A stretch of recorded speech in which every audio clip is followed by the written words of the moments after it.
اور ایک اپنا مقام و مرتبہ رکھتا ہے. آپ نے پوچھ لیا ہے تو میں پھر دہراتے ہوئے اس الزام کو مسترد کرتا ہوں کہ لندن میں ایسی کوئی ملاقات نہیں ہوئی جس میں جنرل ظہیر الاسلام یا عمران خان یا چودھری برادران مشترکہ طور پہ موجود ہوں، بلکہ لندن میں جنرل ظہیر الاسلام سمیت کسی بھی اسٹیبلشمنٹ کے آفیسر کی میرے ساتھ قطعی طور پہ کوئی ملاقات نہیں ہوئی. اچھا ڈاکٹر صاحب، نواز شریف صاحب کو شاید کسی نے مغالطہ ذہن میں ڈال دیا ہے. اچھا، میں ریکارڈ درست کرنا چاہ رہا ہوں، وہ ریکارڈ درست کر لیں. دیکھیے، کسی اور سے کسی کی کیا ملاقاتیں ہوئی ہیں نہیں ہوئی مجھے معلومات نہیں ہے، نہ میں ان پہ کمنٹ کر سکتا ہوں. میں اپنی حد تک یہ بات بڑی وضاحت کے ساتھ وثوق کے ساتھ کہہ رہا ہوں کہ میرے ساتھ جنرل ظہیر الاسلام کی ملاقات نہیں ہوئی، یا میری اور عمران خان کی مشترکہ کوئی ملاقات بھی جنرل ظہیر الاسلام سے نہیں ہوئی. اور جنرل ظہیر الاسلام کو چھوڑیں، کسی بھی اسٹیبلشمنٹ کے آفیسر کے ساتھ پاکستان لندن میں کوئی ملاقات نہیں ہوئی. صحیح. لہٰذا یہ میں بار دیگر آپ کے کہنے پر اس کو مسترد کر دیا ہے. جی اچھا ڈاکٹر صاحب، انہیں کوئی مغالطہ ہے، میں چاہتا ہوں اپنا ریکارڈ درست کر لیں. کسی شخص نے انہیں غلط معلومات فراہم کی ہیں، کریکشن میں بہتری ہے. صحیح. اچھا ڈاکٹر صاحب، یہ فرمائیں کہ ایک ملاقات آپ کی چودھری شجاعت صاحب اور پرویز الہی صاحب سے ہوئی، اس میں ایک معاہدہ بھی ہوا، 10 نکاتی پیغام بھی بنا. پھر یہ عمران خان صاحب ان ملاقاتوں کا حصہ کیسے بنے؟ یہ انہی دنوں میں ہوا یا بعد میں ہوا؟ جی میں عرض کرتا ہوں، بڑا اچھا سوال کیا آپ نے. میں یہ بتانے لگا تھا کہ چودھری شجاعت حسین صاحب اور چودھری پرویز الہی صاحب کا مجھے کینیڈا میں ٹیلی فون آیا تھا اور انہوں نے ملاقات کا ٹائم مانگا تھا. وہ کینیڈا آنا چاہتے تھے. جی. میں نے انہیں کہا چودھری صاحبان کو کہ آپ کو لمبے سفر کی تکلیف ہوگی. میں آلریڈی اپنے تحریک منہاج القرآن کے کچھ پروگرامز کے سلسلے میں اور پاکستان عوامی تحریک کے کچھ پروگرامز کے سلسلے میں لندن اور انگلینڈ آ رہا ہوں. ان ڈیٹس میں آپ بجائے کینیڈا آنے کے آپ کو آسانی ہوگی لندن بھی آ کے مل لیں مجھے. وہ خوش ہو گئے، ٹھیک ہے. سو وہ 12 یا 14 لیڈرز تھے چودھری صاحبان کے ساتھ، وہ میرے ساتھ لندن میں آ کے ملے. 2 دن انہوں نے ملاقاتیں کی. وہ ایک سماجی معاہدہ تھا.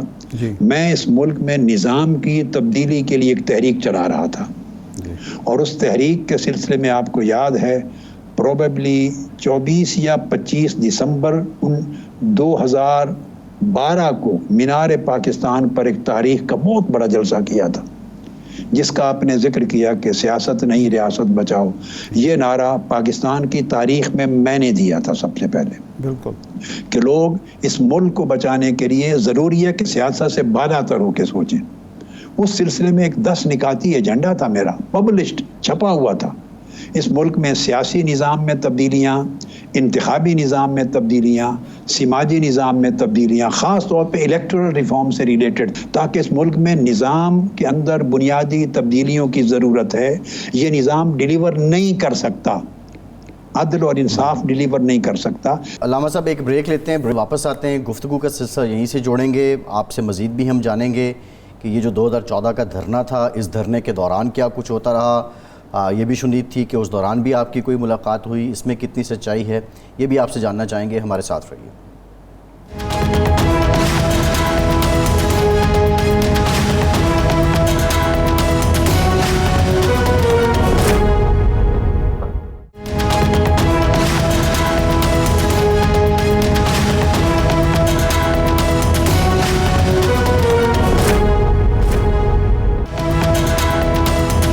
کے بعد ایک بار پھر سے آپ کو خوش آمدید کہیں گے.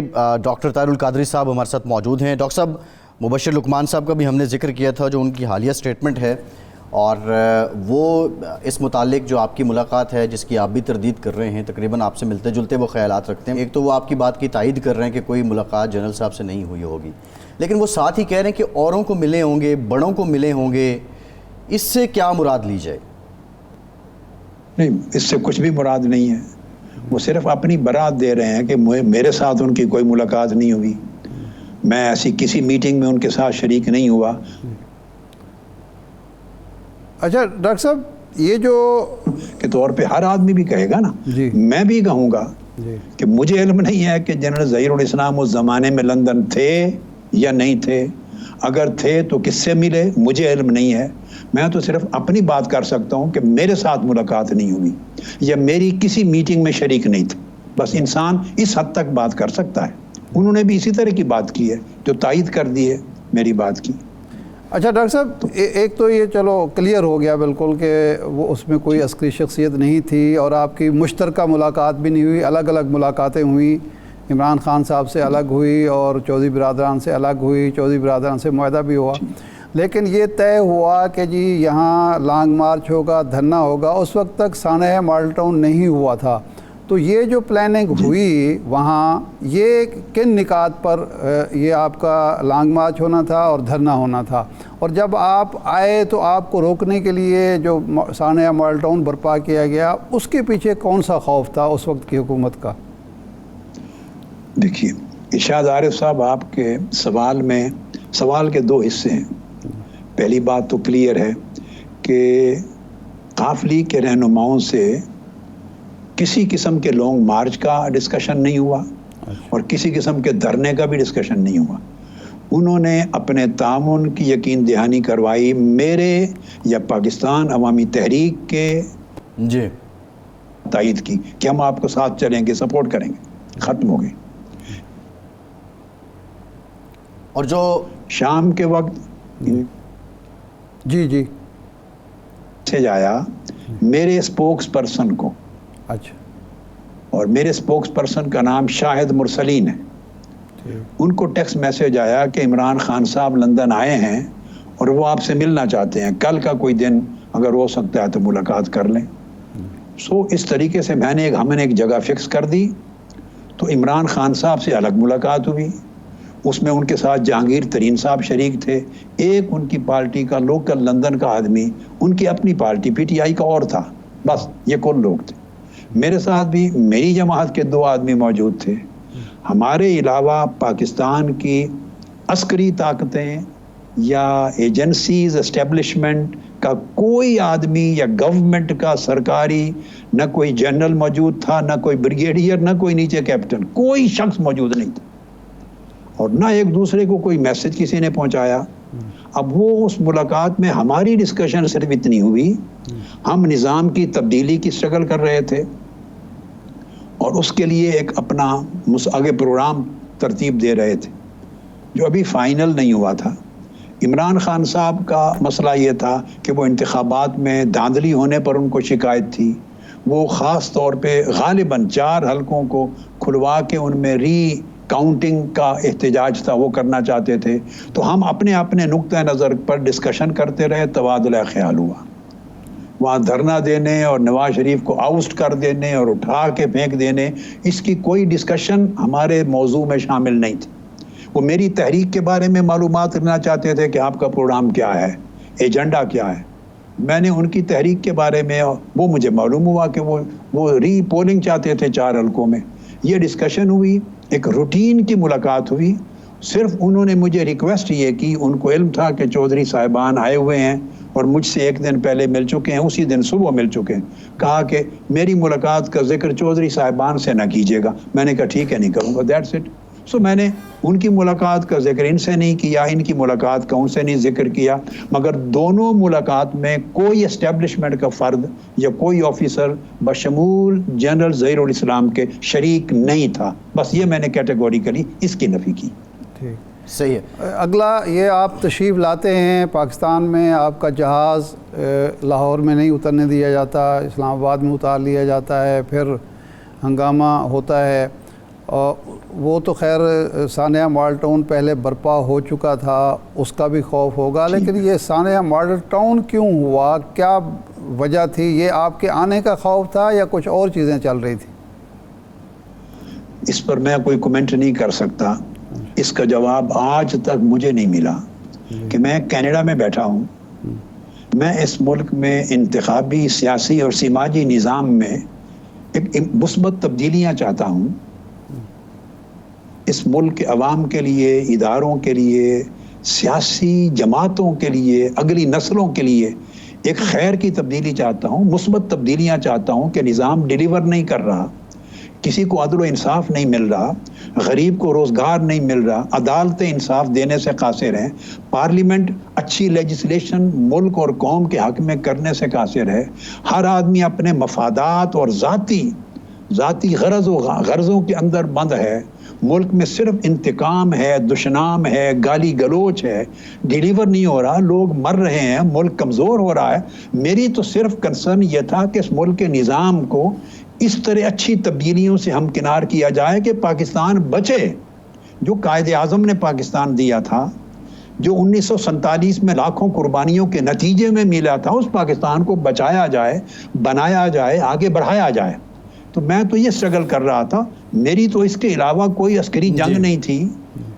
میں تو ابھی کینیڈا میں بیٹھا تھا، all of a sudden Canada میں مجھے اطلاع ملتی ہے کہ دعویٰ بول دیا گیا ہے، میرے گھر پر بھی، منہاج القرآن کے ہیڈ کوارٹرز پر بھی۔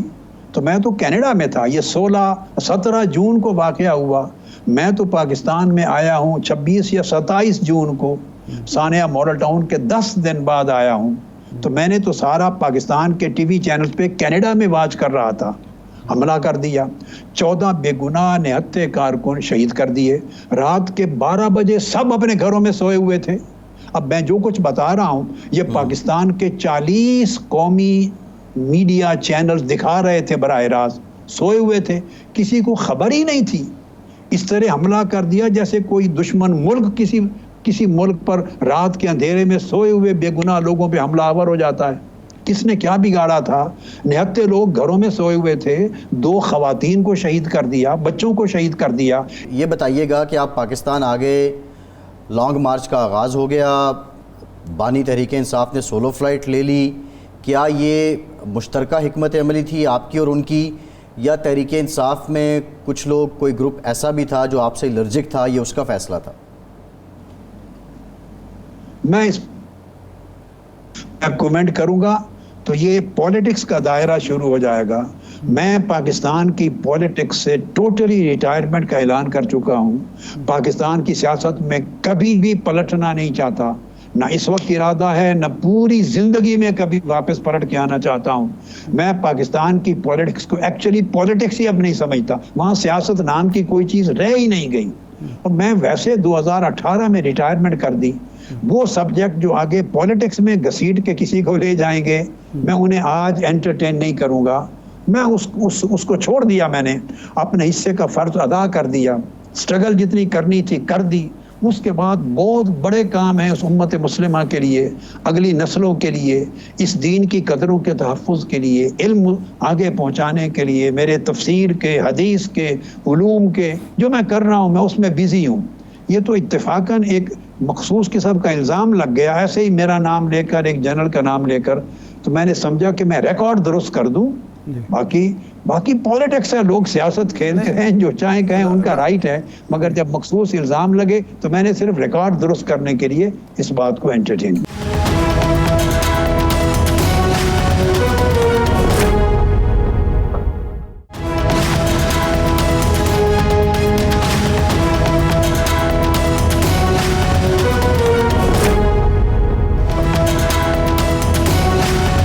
کے بعد ایک بار پھر سے آپ کو خوش آمدید کہیں گے۔ ارشاد صاحب، علامہ صاحب نے بتایا کہ وہ اسلام آباد پہنچے، اور اسلام آباد پہنچنے سے پہلے لاہور میں جو معاملات تھے، وہ بات تو وہ ہے کہ کچھ لوگ حکمت عملی تو مشترکہ نکلنے کی تھی لیکن نکل نہ پائے۔ اب وہ کھل کے تو علامہ صاحب اس پہ نہیں اظہار خیال کرنا چاہ رہے۔ اسلام آباد پہنچ کے پہلا رولا پڑ گیا مقام پہ کہ آپ نے یہاں پہ رکنا ہے۔ چودھری نثار علی خان صاحب کے بقول کہ یہ کمٹمنٹ ہوئی کہ آپ یہاں سے غالباً 0 پوائنٹ سے آگے نہیں جائیں گے، لیکن یہ ڈی چوک پہنچ گئے، پھر ڈی چوک میں ڈیرا لگا لیا۔ 31 اگست کی رات آئی، بھرپور شیلنگ ہوئی، اور سننے میں کیا بلکہ ہم نے دیکھا بھی کہ جو پاکستان عوامی تحریک کے کارکنان تھے انہوں نے بانی پی ٹی آئی کے کنٹینر کو بھی پروٹیکشن دی۔ تو لیکن اس کے بعد پھر دھرنا علامہ صاحب کا پہلے ختم ہو گیا۔ اب کیا سمجھتے ہیں اس کی کیا وجوہات تھی؟ نہیں، اس وقت جو ہم نے سنا اور ہمارے سامنے تھا، ایک تو یہ ہوا کہ یہ جب یہاں سے نہیں نکلے نا اکٹھے، دھرنے کی ناکامی کا آغاز میرے نقطہ نظر سے یہاں لاہور سے ہی ہو گیا تھا۔ جب دونوں اکٹھے نہیں نکلے، الگ الگ نکل پڑے، کس دانا کا مشورہ تھا، اور پھر جب وہاں جا کے بھی خان صاحب نے پہلے دن ہی اعلان کر دیا کہ سب گھروں کو چلے جائیں، کل پھر ہم حاضر ہوں گے، یہاں آئیں گے اور اکٹھے ہوں گے، تو وہ پھر دھرنا تو نہیں رہا تھا۔ اس کے مقابلے میں علامہ طاہر القادری صاحب کے لوگ بیٹھے ہوئے تھے، ڈٹ کے بیٹھے ہوئے تھے۔ جب دھرنا دیا جاتا ہے تو وہ اسی طرح ہی ہوتا ہے نا، بیٹھ کے آپ بات کرتے ہیں، لیکن وہ تو نہیں تھا۔ اب اس کے بعد کیا ہوا وہاں، یہ میرے خیال ہم ڈاکٹر صاحب سے پوچھ رہتے ہیں۔ ڈاکٹر صاحب، آپ اسلام آباد پہنچ جاتے ہیں، وہاں بانی پی ٹی آئی اعلان کرتے ہیں کہ سب گھروں کو واپس چلے جائیں، کل پھر ہم جمع ہوں گے اور دھوم دھڑکا ہوگا، دھرنا ہوگا۔ تو اس وقت آپ کی بھی آپ نے ان کو روکا نہیں کہ یہ اب گھروں سے آپ دھرنا کا مقام چھوڑ کے گھروں کو چلے جائیں گے یا ہوٹلوں میں چلے جائیں گے تو اس کے بعد ہماری جو تحریک ہے یا دھرنا ہے یا لانگ مارچ ہے وہ مؤثر نہیں ہو پائے گا؟ تو اس کے پیچھے کیا حکمت تھی؟ دیکھیے، بعض چیزوں پر میں کمنٹ نہیں کروں گا، کئی چیزیں میرے لیے خود تعجب اور افسوس کا باعث تھیں، مگر یہ میں ضرور کہوں گا کہ جب انہوں نے یہ اعلان کر دیا جس کا ذکر آپ کر رہے ہیں، تو اس وقت تو میں نے نہیں روکا، کہ کیونکہ جو لوگ ان کی پارٹیز کے تھے یا جو ان کے ارد گرد جو ان کے احباب تھے جن پر ان کا اعتماد تھا، اللہ بہتر جانے کیا سبب ہے کہ وہ 75 دن ہمارا دھرنا رہا۔ 75 دن کسی شخص نے ان کی پارٹی میں سے عمران خان صاحب کو میرے ساتھ اکیلے ملاقات نہیں کرنے دی۔ اچھا، پورے 2.5 مہینے ہم وہاں بیٹھے، وہ بھی موجود تھے، مگر وہ اکیلے ملاقات نہیں کرنے دی۔ اب یہ ان کو کون روکتا تھا، ان کے پارٹی کے کون کون احباب تھے، ان کے دوستوں میں سے میں مزید نہیں جانتا اور کمنٹ نہیں کر سکتا۔ وہ ان کا اپنا ڈیسیژن تھا جس میں مشاورت شریک نہیں تھی۔ ہمیں افسوس ہوا، مگر روکا اس وقت تھا جب 31 اگست کی رات انہوں نے واپس مڑ کے جانے کا اعلان کر دیا تھا، جب بڑی شیئرنگ ہو رہی تھی، بہت اندھا دھند شیئرنگ ہو رہی تھی گورنمنٹ کی طرف سے ہمارے کارکنان پر، تو انہوں نے کال آف کر کے ٹرک موڑ کے واپس جانے کا اعلان کر دیا تھا۔ اس وقت روکا تھا۔ انہوں نے کہا تھا میرے کارکن بھاگ گئے اور اس وقت میرے ٹرک کی حفاظت کرنے والا بھی کوئی نہیں۔ تو پھر انہوں نے کوئی 300-400 کارکن مانگے، میں نے ان کو 300-400 کارکن دیے۔ میں نے کہا آپ واپس نہ جائیں، رکیں، جتنے دن تک آپ کو کارکن چاہیے 300-400 کارکن رات دن آپ کے ٹرک کی حفاظت کریں گے، جب تک ان کے اپنے کارکن دوبارہ نہیں آ گئے۔ بس اس وقت روکا تھا، کارکن مہیا کر دیے تھے۔ اس کے بعد ان کا معمول اپنا تھا، یعنی آ کے ایڈریس کرنا، گھر چلے جانا، شام کو آنا ایڈریس کرنا، ان کا اپنا طریقہ تھا۔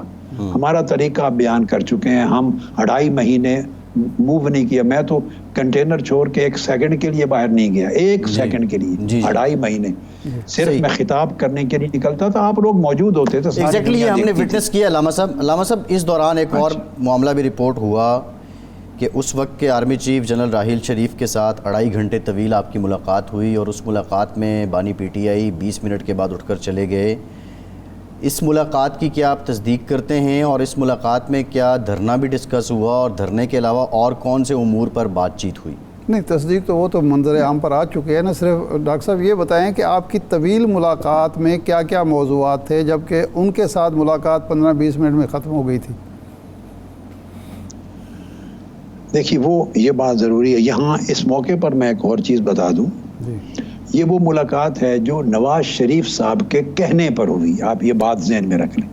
میں پھر ریکارڈ پہ لانا چاہ رہا ہوں، درست باتیں، چونکہ 10 سال گزر گئے نا اس کو، تو کئی لوگ بھول جاتے ہیں۔ نواز شریف صاحب نے پارلیمنٹ کے فلور پہ آرمی چیف کو ریکویسٹ کی تھی پبلکلی کہ آپ درمیان میں ثالث بنیں اور میٹنگ کر کے اس مسئلے کو ریزولو کروا دیں۔ تو نواز شریف صاحب کے کہنے پر آرمی چیف نے ہمیں ٹیلی فون کیا، مجھے بھی اور خان صاحب کو بھی، کہ مجھے ثالثی کا کہا گیا ہے تو میرے ساتھ میٹنگ کر لیں تاکہ ڈسکس کریں آپ کے گریونسز، شکایات کیا ہیں اور انہیں کس طرح حل کیا جا سکتا ہے۔ یہ بات درست ہے۔ خان صاحب مجھ سے کوئی 10 سے 5 منٹ پہلے پہنچ گئے تھے، اور 10 منٹ مزید بیٹھے. ان سے مختصر ملاقات شاید اس لیے ہوئی کہ ان کا ایک سمپل ایجنڈا تھا کہ وہ 4 حلقوں کی ری پولنگ مانگتے تھے کہ ان کو دوبارہ کھولا جائے جہاں دھاندلی ہوئی ہے نمونے کے طور پر, اور وہاں پھر دوبارہ پولنگ کی جائے یا کاؤنٹنگ کی جائے. سمپل چیز تھی, وہ ان کی تھوڑے وقت میں مکمل ہو گئی ہوگی. بس اس کے علاوہ میں کوئی کومنٹ نہیں کر سکتا. ہمارا کیس بڑا کمپلیکیٹڈ ہو گیا تھا کہ ہمارے 100 آدمی ہاسپٹل میں گولیوں سے چھلنی ہو کے پڑے تھے, 14 آدمی دفن ہو گئے تھے قبروں میں, گولیوں سے شہید کر دیے گئے تھے. اور اس وقت تک جب آرمی چیف سے ملاقات ہو رہی تھی, اس منٹ تک ہماری FIR درج نہیں ہوئی تھی. پاکستان کی تاریخ کا ایک انوکھا واقعہ کہ وہ قتل اجتماعی جس کو 25 کروڑ لوگوں نے دیکھا, جس کو 40-50 تمام ٹی وی چینلز نے براہ راست نشر کیا, دکھایا, رات کے 12 بجے سے لے کے اگلے دن کے 12 بجے تک لاشیں گرتی ہوئی دکھائیں. اتنا کھلم کھلا واقعہ, اور اس کی FIR درج نہیں ہوئی. اس لمحے تک تو آرمی چیف جو تھے جنرل راحیل شریف, انہوں نے, تو میں نے کہا میں آپ سے آگے بات نہیں کر سکتا جب تک ہماری FIR درج نہ ہو. تو انہوں نے میرے پہنچنے سے پہلے آرڈر کروا کے نواز شریف صاحب سے بات کر کے FIR درج کروا دی تھی, اور FIR کی کاپی مجھے پکڑا دی کہ یہ میں نے آپ کے پہنچنے سے پہلے FIR درج کروا دی ہے. میں نے وہیں بیٹھے FIR دیکھی اور وہ غلط درج ہوئی تھی. اس کے اندر 2-3 صفحات پولیس نے اپنی مرضی کے لگائے ہوئے تھے. میں نے کہا یہی تو پرابلم ہے, یعنی قتل پولیس نے کیا ہے, کئی ڈویژنز کی پولیس جمع ہوئی ہے, 12 گھنٹے جو حملہ کرتی رہی ہے, وہ اپنی سٹوری ہماری FIR میں تو درج نہیں کر سکتے. اپنی FIR میں جو چاہیں لکھیں, ہماری FIR پولیس اپنی سٹوری اس میں کیسے درج کرتی ہے. تو جنرل راحیل شریف صاحب نے دیکھا, وہ سمجھ گیا, انہوں نے کہا دھوکہ ہوا ہے, یہ دھوکہ ہوا ہے. انہوں نے کہا آپ بیٹھیے, میں آپ سے اس گفتگو بعد میں شروع کروں گا, پہلے اس کو کریکٹ کرواتا ہوں. انہوں نے FIR کریکٹ کروائی ٹیلی فون کر کے, نئی FIR آ گئی جو ہماری منشا کے مطابق لکھی گئی, جس پر آج کے دن تک 10 سال گزر گئے, کیس چل رہے ہیں, اور بلکہ اس پر پیش رفت نہیں ہوئی. ہمیں پھر استغاثہ میں جانا پڑا, پرائیویٹ استغاثہ, وہ ایک الگ سٹوری ہے. جب یہ ہو گئی, اس کے بعد انہوں نے کہا کہ آپ کے مطالبات کیا ہیں. میں نے کہا مین مطالبہ تو یہ ہے کہ ہم چاہتے ہیں کہ اس کی جو JIT ہے وہ پنجاب کے پولیس افسروں سے باہر بنائی جائے, کیونکہ پنجاب میں تو ان کی گورنمنٹ ہے, وفاق میں بھی ٹھیک ہے, نواز شریف صاحب ہیں, پنجاب میں شہباز شریف صاحب بیٹھے ہیں, پولیس افسران ان کے ماتحت ہیں. وہ JIT اگر پنجاب کے پولیس افسر ان کے ماتحت وہ مرضی سے چن کر بنائیں گے تو ہماری تو غیر جانبدارانہ تفتیش نہیں ہوگی, کیس قتل ہو گیا. ہم چاہتے تھے بلوچستان سے لے لیں افسر, سندھ سے لے لیں, KPK سے لے لیں, بلتستان سے لے لیں, گلگت بلتستان سے, غیر جانبدار افسران ہوں. ہمارا یہ مطالبہ تھا. اور دوسرا پھر 2-3 مطالبے اس سلسلے میں تھے کہ نواز شریف صاحب اس وقت تک سسپینڈ ہوں جب تک تفتیش JIT کی نہ ہو جائے, تاکہ انفلوئنس نہ کریں. تو اس طرح کے 3-4 مطالبات ان کے سامنے رکھے. انہوں نے وعدہ کیا کہ یہ میں آپ کی ساری باتیں جائز ہیں, بطور ثالث میں سیٹل کروا دیتا ہوں. ارشاد عارف صاحب پھر آگے سٹوری ساری دنیا کے سامنے ہوئی ہے. پھر وزراء ان کے آتے رہے, میٹنگ چلتی رہی, یہ قصہ 1.5-2 مہینے چلتا رہا. انہوں نے ایک شرط بھی نہیں مانی, اس پر اڑ گئے. انہوں نے کہا پنجاب سے باہر غیر جانبدار JIT نہیں بننے دیں گے. بس ہم کہتے تھے سندھ سے بنا لیں, بلوچستان سے بنا لیں, KPK سے بنا لیں, گلگت بلتستان سے بنا لیں, پنجاب کا کوئی افسر تفتیش کرنے والی جو JIT ہے, چالان بنانے والی, اس میں نہ ہو. وہ اس پر نہیں مانے تو سارا ختم ہو گیا. الٹیمیٹلی مذاکرات ختم ہو گئے جب غیر جانبدارانہ تفتیش پر ہی وہ نہیں آئے. یعنی ان کے وزراء بات کو مان کے جاتے تھے, واپس شام کو اگلے دن کہتے تھے کہ نواز شریف صاحب اور شہباز شریف صاحب نہیں مانے, ریجیکٹ کر. وہ کہتے ہیں نہیں, تفتیش کے لیے افسران پنجاب کے ہی ہوں گے ہمارے. اچھا ڈاکٹر صاحب, یہ کچھ ہو گیا. الٹیمیٹلی جب ہم نے دیکھا کہ اب مزید یہاں سے کچھ حاصل نہیں ہونا, تفتیش ہی نہیں ہونی, تو 2-2.5 مہینے گزر گئے. پھر ہم نے الٹیمیٹلی سوچا کہ اب اس دھرنے کو ختم کر کے ہم ایک احتجاجی تحریک کی نئی تدبیر کرتے ہیں, نیا میکینزم بناتے ہیں, کورٹس میں جا کے لڑتے ہیں. FIR تو اب درج ہو گئی ہے نا کم سے کم, لہٰذا اس کی بنیاد پہ پھر ہم قانونی جنگ لڑتے ہیں. وہ پھر آپ کو معلوم ہے, پھر ہم نے باقر نجفی رپورٹ کو منظر عام پہ لانے کی ایک جنگ لڑی. پھر وہ آئی, پھر اس کو شامل نہیں کیا گیا کورٹ کی پروسیڈنگز میں, تو پھر ہم ہائی کورٹ گئے. الٹیمیٹلی بسما بیٹی کی درخواست دلوا کر کہ انڈیپینڈنٹ جے آئی ٹی بنائی جائے. چونکہ جب انڈیپینڈنٹ جے آئی ٹی نہیں ہوگی, تفتیشی آزادانہ اور غیر جانبدارانہ نہیں ہوگی, تو کیس آگے کیسے چلے گا, انصاف کیسے ملے گا مظلوم کو, مقتول کو.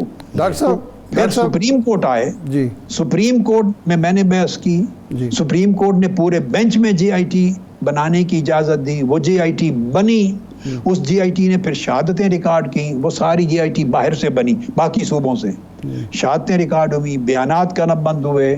اس میں نواز شریف صاحب کا بیان بھی قلم بند ہو چکا ہے ریکارڈ پر, شہباز شریف صاحب کا بھی بیان قلم بند ہوا, رانا ثناء اللہ صاحب کا بھی ہوا, توقیر شاہ صاحب, اور سارے افسران کا, کوئی 85-90 کے قریب ہمارے گواہ تھے, 150 کے قریب 150-200 پولیس کے لوگ تھے, یعنی 250-300 کے قریب لوگوں کے بیانات وزیر اعظم صاحب اور وزیر اعلیٰ صاحب سمیت درج ہو گئے. جب وہ چالان تیار ہو گیا اور قریب تھا کہ وہ انسداد دہشت گردی عدالت میں سبمٹ کریں تاکہ ہمارے استغاثہ کی پروسیڈنگ آگے بڑھے, تو سبمٹ کرنے سے پہلے پھر اس کے اسٹے آرڈر ہو گیا. سپریم کورٹ کے آرڈر کے خلاف ہائی کورٹ نے اسٹے آرڈر دے دیا. یہ بھی پاکستان کی تاریخ کا انوکھا واقعہ ہے. سپریم کورٹ کا آرڈر ہے, جے آئی ٹی بنی ہے, جے آئی ٹی تفتیش مکمل کر چکی ہے, چالان سبمٹ ہونے والا ہے, تو 2 لوگوں کی درخواست دلوا کر تو سسٹے آرڈر کر دیا, جے آئی ٹی بھی ختم رک گئی. پھر ہم سپریم کورٹ گئے, سپریم کورٹ کا پھر نیا بینچ بنا, اس بینچ نے پھر آرڈر کیا کہ ترجیحاً 3 مہینے کے اندر اس جے آئی ٹی کے میٹر کا فیصلہ کیا جائے. سپریم کورٹ کے 2 آرڈر لے کے آئے, ہائی کورٹ میں بحثیں ہوئی. اب وہ جو 3 مہینے میں کہا تھا سپریم کورٹ اور پاکستان نے کہ ترجیحاً فیصلہ کر کے آپ یس کریں یا نو, اسٹے آرڈر برقرار رکھیں, ختم کریں, جو چاہیں کریں, مگر فیصلہ کریں تاکہ ہم آگے تو بڑھ سکیں. اس 3 مہینے والا حکم سپریم کورٹ کا, اس کو آج 5 سال ہو گئے, 5 سال. ڈاکٹر صاحب ہائی کورٹ میں پڑھا ہے, کئی بینچ ٹوٹے ہیں, کئی بار بحث ہوئی ہے. یہ ایک مانسانیہ ماڈل ٹاؤن, یہ ایک سٹوری ہے کہ پاکستان میں عدل اور انصاف کا حال کیا ہے, آئین اور دستور کی پوزیشن کیا ہے, قانون کی پوزیشن کیا ہے, مظلوم اور مقتول کے لیے عدل کہاں تک معذرت کے ساتھ ٹائم کا مسئلہ ہے. جی ڈاکٹر صاحب, ٹائم کا ہمارا چونکہ مسئلہ ہے, یہ فرمائیں, یہ تو ایک تو سوال یہ ہے کہ اس کے بعد حکومت آ جاتی ہے پی ٹی آئی کی, جس نے آپ کے ساتھ مل کے لانگ مارچ کیا, دھرنا دیا, اس دور میں بھی آپ کو انصاف نہیں ملتا. اس کے پیچھے کیا فلسفی آپ کو نظر آتی ہے؟ اور دوسرا یہ ہے کہ کیا آپ نے ان مظلومین کو جو انصاف دلانا تھا, اس کے لیے احتجاج کرنا تھا, جدوجہد کرنی تھی, آپ اس کو چھوڑ کے 18 میں سیاست بھی چھوڑ کے کینیڈا منتقل ہو کر 2019 کے بعد آج تک پاکستان وطن واپس نہیں آئے, ان شہداء کا, ان کے متاثرین کا کیا حال ہے؟ یہ 2 بڑے ضروری سوال کیے ہیں, میں دونوں کو ایڈریس کرتا ہوں. جہاں تک عمران خان صاحب کے دور اقتدار کا تعلق ہے, جب عمران خان صاحب اترے ہیں پرائم منسٹر شپ کی اپنی پوزیشن سے آج سے 2 سال قبل, تو انہوں نے مجھے کال کیا.